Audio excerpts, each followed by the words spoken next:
بسم الله الرحمن الرحیم. یو ملګری تاسو کړو چې ځان سره اسلحه ساتل د شریعت په نظر کې جایز دی او کنه. دین اسلام موږ ته دا ترغیب را کړی دی چې هر مسلمان باندې د خپل ځان حفاظت کول دا ضروری دي او د خپل ځان د حفاظت لپاره مختلف قسم تدابیر ته اختیارول شي. هغه تدبیراتو کې یو تدبیر دا دی چې انسان د خپل ځان د حفاظت لپاره اسلحه وساتي، ټوپک تمانچه وساتي. رسول الله صلی الله علیه وسلم با د خپل ځان د حفاظت لپاره اسلحه ځان سره ساتله.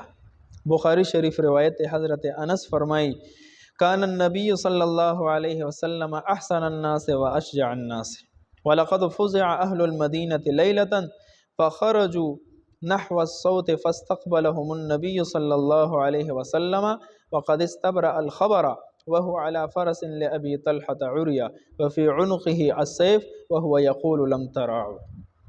حضرت انس فرمای نبی کریم صلی الله علیه وسلم په تمام خلقو کې، تمام مخلوق کې د ټولو نه زیات خایسته او خوبصورت اور په تمام خلقو کې د غونډو نه زیات بهادر نبی علیه السلام.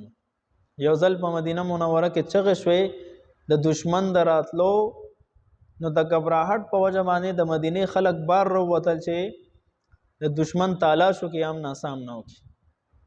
بدې کې چې قتل نبی کریم صلی الله علیه وسلم د ابو طلحه رضی الله عنه په یو اس باندې سوار دی او روان دی او داسې اس دی چې په هغې باندې زین هم نشته، د ناستې دپاره چې کومه کرسۍ وي هغه پې هم نشته.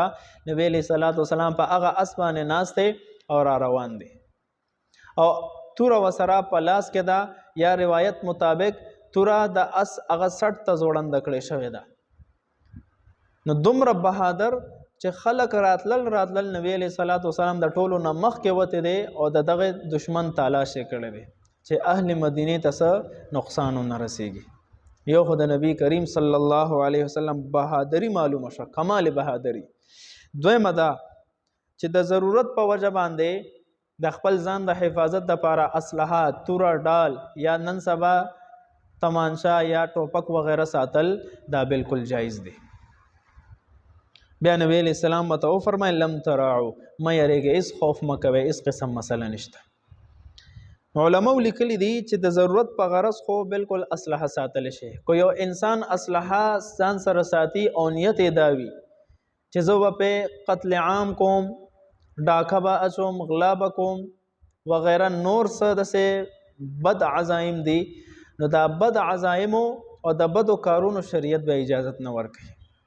اسلحه ساتل ځان له یو جایز عمل دی، خو لیکن دا فساد چې پکې راغلی دا د انسان د نیت په وجه باندې راغلی دی.